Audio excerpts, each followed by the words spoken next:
Hello mes beautés, bienvenue sur ma chaîne. J'espère que vous allez bien. Je viens vous parler des 15 ingrédients. Je fais comme ça c'est 10. Hein. Mais je fais comme ça, non, je dois faire... Je viens vous parler de 15 ingrédients à rechercher dans ta crème hydratante. Dans la vidéo passée, je voulais parler de la crème hydratante, de son utilité, de la manière de la choisir, de la manière de l'appliquer. Et aujourd'hui, je viens vous parler des ingrédients proprement dit qu'on doit retrouver qu'on doit rechercher dans une bonne crème hydratante. C'est-à-dire que si tu as ta crème hydratante, tu vas checker un peu les ingrédients pour voir est-ce que dans cité il y a des ingrédients qui se retrouvent dans ma crème et qu'est-ce que ces ingrédients-là m'apportent. C'est une vidéo qui sera un peu plus longue. Pourquoi? Parce que je vais vraiment pouvoir expliquer chaque ingrédient, son utilité, comment il agit sur la peau, ce genre de choses. J'espère que c'est une vidéo que vous allez aimer. Elle va me prendre du temps à la monter. Là, elle me prend également du temps à la filmer. Déjà, elle m'a pris du temps pour l'écrire parce que je voulais vraiment l'écrire pour que mes idées soient ordonnées. J'espère vraiment qu'elle vous plaira et qu'elle sera vraiment informative pour vous. Mais si vous n'êtes pas encore abonné à cette chaîne, abonnez-vous. Ça booste la chaîne, c'est gratuit. Ça ne vous prend même pas 10 secondes. Je parle de 15 ingrédients à rechercher dans ta crème hydratante, mais ce n'est pas pour dire que tu dois avoir tous ces 15 ingrédients-là dans une même crème hydratante pour savoir si elle est bonne ou pas. Ça peut être juste 4 ingrédients ou 3 ou 2 ou juste un seul ingrédient, mais la crème est bonne en fait. Il faut toujours te souvenir que ce n'est pas dans la quantité qu'on retrouve forcément la qualité. Cela étant dit, j'aimerais quand même souligner que cette liste que je vais vous donner dans cette vidéo n'est pas exhaustive.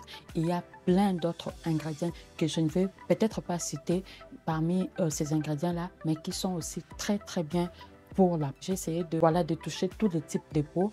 Donc, j'ai choisi mes ingrédients en fonction des types de peau, en fonction de besoins courants qu'ont la plupart des personnes. Mais c'est pas exhaustif en fait. Choisis en fonction aussi de l'air bien fait. C'est-à-dire que tu peux avoir une crème qui a 2-3 ingrédients dont tu connais l'utilité parce que je vais t'en parler dans cette vidéo. Là, maintenant que les bases sont posées, on va directement entrer dans le vif de la vidéo. Les premiers ingrédients.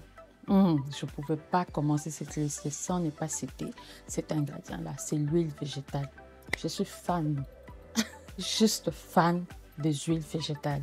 Je ne sais pas pourquoi, mais je trouve que quand ça manque dans ma routine, skincare, il y a vraiment quelque chose qui me manque. Alors, quand je parle des huiles végétales, bien sûr, à l'intérieur, j'ai englobé toutes les huiles, que ce soit l'huile de jojoba, l'huile d'olive, l'huile de coco, l'huile d'argan, l'huile d'amande douce. J'ai englobé toutes les huiles dans les huiles végétales. Je ne pense pas qu'on peut parler de crème hydratante sans parler d'huile végétale. Je ne sais même pas si ça va prendre sens. Peut-être que oui, mais pour moi, je pense qu'une bonne crème hydratante, c'est celle qui a un peu d'huile végétale à l'intérieur.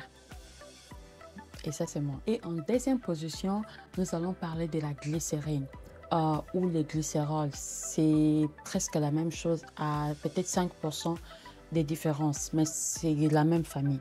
La glycérine, c'est ce qui va aider à retenir l'humidité dans la peau, à retenir l'hydratation dans la peau. Et ce que j'aime avec la glycérine, c'est que même si ta peau n'a pas assez d'hydratation, à partir du moment où tu appliques la glycérine, elle va même attirer l'humidité qui se trouve dans l'air pour la faire entrer dans ta peau. Je sais pas, c'est un procédé bizarre, je suis consciente, mais c'est comme ça que ça se passe. Donc la glycérine, si tu l'appliques, tu vas toujours avoir l'impression que ta peau est un peu moite, qu'elle est un peu humide. Et ça fait que quand tu appliques la glycérine, c'est très difficile pour que ta peau soit sèche. Et c'est pourquoi la glycérine est vraiment idéale pour le peau sèche, pour le peau très sèche. Moi, par exemple, je n'applique pas souvent de glycérine. C'est très rare que je l'applique. Je l'applique quand je sens que ma peau tiraille, quand je sens que voilà, ma peau, elle est vraiment sèche ou bien quand il fait très froid. Mais tous les jours, je n'ai pas besoin de glycérine. Tout simplement parce que j'ai une peau normale à tendance grasse. C'est-à-dire que le reste de mon visage est normal, mais la zone T de mon visage est à tendance grasse. Donc, je n'ai pas besoin de glycérine. Mais pour une personne qui a une peau sèche, une peau très sèche, je pense que la glycérine serait un très bon ingrédient à rechercher dans une crème hydratante. Et le troisième ingrédient, c'est la céramide. Alors la céramide va renforcer et réparer la barrière cutanée, la rendant résistante aux rayons ultraviolets, à la pollution, ce genre de choses. Dans ma vidéo sur ma routine skincare, je vous avais montré les savons que j'utilise.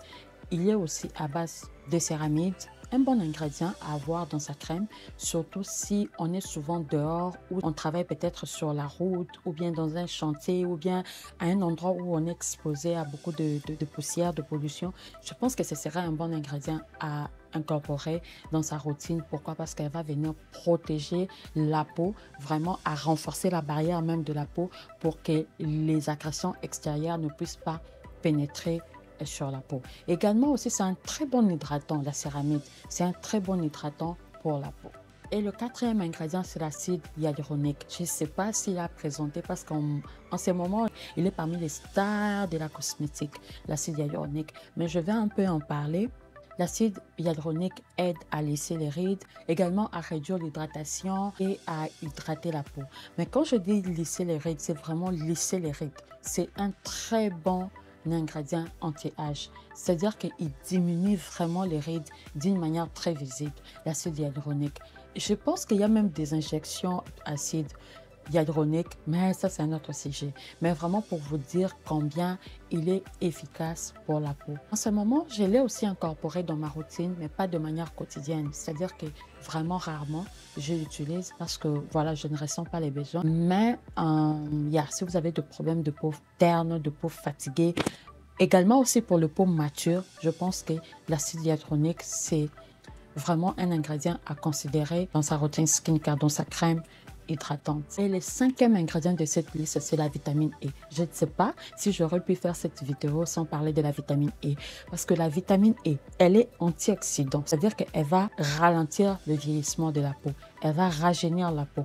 Elle va raffermir la peau. Elle va également aider à la cicatrisation de la peau. En ce moment, je l'utilise dans tous mes soins maison, c'est-à-dire que dans mes masques, je l'utilise également dans mes huiles maison, je l'utilise même dans mes savons maison. Si vous n'avez pas encore vu mes vidéos sur mes huiles maison, mes masques, je vous invite à faire un tour sur la chaîne. Vous allez trouver plein de tutos de mes huiles maison. Je n'hésite pas à rajouter de la vitamine E, un très bon ingrédient aussi pour la peau. Et en sixième position, c'est la vitamine C. La vitamine C, actuellement, c'est mon dada. Et puis, c'est fou parce qu'il y a de cela quelques années, j'avais peur d'utiliser la vitamine C. Je me disais que si j'utilise la vitamine C, je vais me dépigmenter la peau. Voilà, je vais abîmer ma peau. C'est fou, hein? C'est que le manque d'informations peut faire dans notre cerveau. Mais en fait, la vitamine C est idéale pour tous les types de peaux, c'est-à-dire les peaux foncées, les peaux claires. Elle est idéale pour tous les types de peau. Tout simplement parce qu'elle est aussi antioxydante. Elle va aller stimuler la production du collagène naturel que nous avons dans l'organisme. Donc, par conséquent, raffermir la peau, la rajeunir. Elle va également nettoyer la peau, enlever les taches noires, le point noir, également diminuer les rides et l'apparence de pores dilatés. Que demander de plus? En ce moment, je suis à fond sur la vitamine C. Pourquoi? Parce que je vais vraiment récupérer mon teint. Donc, je suis à fond sur la vitamine C. Il faut juste l'utiliser de la bonne manière. Il y a une vidéo sur l'huile d'orange. Je vous laisserai quelque part ici ou bien ici où je suis en train d'expliquer comment utiliser deux produits à base de vitamine C pour ne pas abîmer sa peau. Parce que je suis en train de dire que c'est mon dada, que ça. Mais si vous l'utilisez de la mauvaise manière, vous allez avoir de très gros problèmes sur votre peau.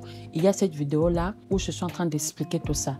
Je ne peux pas en parler ici parce que sinon la vidéo sera très longue et ce n'est pas le sujet de la vidéo.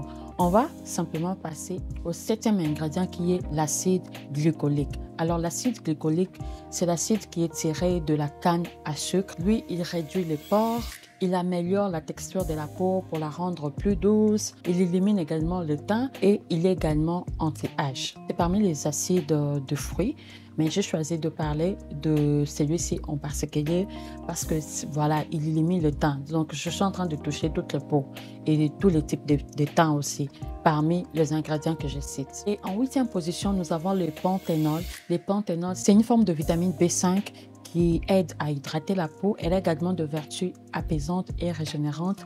Moi, personnellement, j'ai appliqué une lotion à base de vitamine B5 pendant plusieurs années, vraiment. Oui, avant, je ne savais pas, mais maintenant, je comprends parce qu'à chaque fois que j'appliquais cette lotion-là, j'étais apaisée en fait. Ma peau était apaisée. Je n'ai jamais eu de problème de rougeur. Je n'ai jamais eu de problème d'éruption cutanée. Non, ma peau était toujours bien là, était toujours, voilà, était toujours bien. Et cette lotion-là, c'était une lotion de la marque Nivea. Elle était à base de la vitamine B5. Je ne sais pas si je pourrais retrouver une photo ou bien quelque chose parce qu'en ce moment, je ne l'utilise plus. Je suis passée à autre chose, mais pendant plusieurs années, c'est vraiment cette lotion-là à base de cette vitamine B5 que j'ai utilisée et ma peau n'avait aucun problème. Et à la 9e position, je vais vous parler du collagène. En fait, notre corps produit naturellement du collagène. Mais ce qui se passe, c'est que plus on prend de l'âge, cette production-là va en diminuant. Donc, il y a diminution de la production du collagène avec l'âge. Ce qui fait que pour avoir la quantité du collagène dont on a besoin, on va aller chercher une crème à base de collagène et on va rajouter par-dessus. Le collagène, il est bon parce que voilà, il raffermit la peau, il rajeunit la peau, il garde également aussi la peau hydratée. Il a beaucoup de bienfaits pour la peau. Je vous ai dit dans la vidéo passée que la crème que j'utilisais en ce moment, c'était une crème à base de collagène et je suis juste rien à dire vraiment pour cette crème. Elle fait le job. Ma peau est beaucoup plus raffermie, ma peau est beaucoup plus souple. Je suis juste... Ok, avec cette crème, c'est la crème collagène de chez L'Oréal Paris. Je vous laisserai le lien en barre de description. Et en 10e position, nous allons parler de l'extrait de plante. Quand je parle de l'extrait de plante, il peut s'agir de n'importe quelle plante. Il peut s'agir de l'aloe vera, de la rose musquée, du concombre, de la camomille. Il peut s'agir de n'importe quelle autre plante, mais les propriétés qu'on va y recueillir ou qu'on va retrouver dans la crème vont vraiment dépendre de la plante qu'on a utilisée. C'est-à-dire qu'on peut retrouver dans cette crème-là de propriétés antifongiques, aromatiques, anti-rides, anti-taches, anti-inflammatoires. Vraiment, ça dépend de quelle plante on a utilisée. Donc, l'extrait de plante, c'est simplement une plante qui est mise dans des conditions telles que on va vraiment recueillir la puissance même de la plante et puis on va l'incorporer dans nos cosmétiques. C'est ça l'extrait de plante. Il peut s'agir de n'importe quelle plante, comme je disais tout à l'heure. Donc, dépendamment de ce que je veux voir, par exemple, je sais que les crèmes à base d'aloe vera sont très hydratantes pour la peau et elles sont également idéales pour les personnes avec de peau terne, avec de peau sèche, avec de peau acnéique aussi. Mais je pense qu'il y a des personnes qui sont allergiques comme moi, par exemple, je n'utilise pas de crème à base d'aloe vera. J'ai un peu d'allergie. Mais voilà, c'est ça en gros. Ça dépend de la plante qu'on a utilisée. Et en 11e position, je vais vous parler du beurre de cacao. Le beurre de cacao, lui, est idéal pour le peau normale, pour le peau sèche, voire même très sèche, parce qu'il est très nourrissant pour la peau. Et il permet également d'avoir une peau très douce, une belle peau douce. Il ralentit également le vieillissement de la peau. Et surtout, il stimule la production du collagène naturel, de collagène que nous avons dans le corps. Le beurre de cacao stimule sa production pour que voilà, elle soit un peu en plus grande quantité. Et le beurre de cacao également anti-âge. En plus, il est moins cher. J'avais oublié ce point-là. En plus, il est moins cher. Deuxième position, je vais vous parler du rétinol. Le rétinol qui est une forme de vitamine A qui stimule aussi également la production du collagène. Également, il réduit les rides et le petit ridule qui se trouve parfois sur la peau et il améliore la texture de la peau en général. Et en 13e position, je vais vous parler du beurre de mangue. Je pouvais ne pas citer le beurre de mangue parce qu'il adoucit la peau, il la protège contre le rayon ultraviolet, il lutte efficacement contre le vieillissement cutané et surtout il est émollient, c'est-à-dire qu'il apporte beaucoup d'hydratation à la peau. Également, il apaise les peaux sèches en les nourrissant vraiment en profondeur. Il redonne souplesse et élasticité à la peau. Et en 14e position, je vais vous parler de la niacinamide. La niacinamide qui est une forme de vitamine 3 qui améliore également la texture de la peau, qui réduit les rides, qui réduit les pores dilatés, qui réduit les taches et également renforce la barrière cutanée, un peu comme la céramide. Donc, c'est un peu c'est un peu pareil. Et en 15e position, c'est l'acide salicylique. Il agit en profondeur et permet ainsi de combattre les éventuels points noirs qui peuvent apparaître sur la peau. C'est un ingrédient très important pour cibler l'excès de sébum, pour resserrer les pores dilatés, pour atténuer les imperfections cutanées et même pour traiter les boutons. C'est un ingrédient vraiment idéal pour les personnes avec peau sensible à tendance acnéique. Maintenant que tous les 15 ingrédients ont été cités, il est important de noter que les besoins de votre peau peuvent varier en fonction de votre type de peau, de vos préférences personnelles et de vos besoins spécifiques, et selon aussi la période dans laquelle vous êtes. C'est pourquoi il est très important de lire les étiquettes pour choisir une crème hydratante qui va venir répondre à des besoins que nous avons. Et au-delà de tout cela, il y a des choses qu'il faut rechercher en général dans une crème hydratante. J'en avais parlé dans la vidéo passée. Je préfère le répéter encore dans celle-ci parce que c'est très important. Une crème hydratante doit être en première position naturelle, avec des ingrédients naturels. Pas une crème chimique qui va venir agresser la peau. En deuxième position, elle doit être non comédogène, c'est-à-dire que c'est une crème qui ne doit pas avoir des ingrédients qui vont par exemple venir vous donner des risques d'avoir de boutons. En troisième position, elle doit être hypoallergénique, c'est-à-dire que c'est une crème qui ne va pas contenir d'allergènes, qui va vraiment minimiser les risques d'allergie pour votre peau. Et en quatrième position, elle doit être sans parabènes. Le parabène, c'est un perturbateur endocrinien, c'est dangereux pour la santé, donc on va éviter de l'utiliser.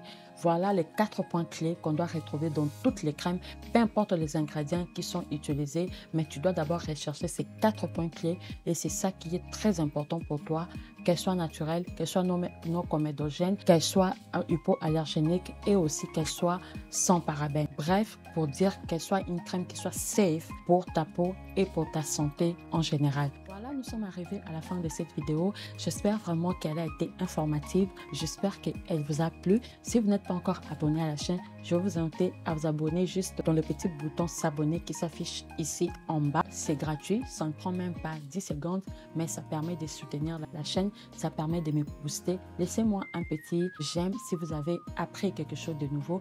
Laissez-moi un petit commentaire et surtout n'oubliez pas de partager la vidéo. Partagez la vidéo parce que je pense que nous les femmes, on est beaucoup trop dans les mouvements, c'est-à-dire que parce qu'on a vu, on achète, parce qu'on a vu, on applique, sans vraiment savoir exactement ce qu'on applique. Mais je pense que cette petite vidéo va vraiment aider beaucoup de femmes à avoir une information claire sur les choses que nous appliquons sur notre corps. Parce que voilà, il s'agit aussi de notre santé. Voilà, j'espère vraiment que la vidéo vous a plu et je vous dis à la prochaine vidéo. Bye!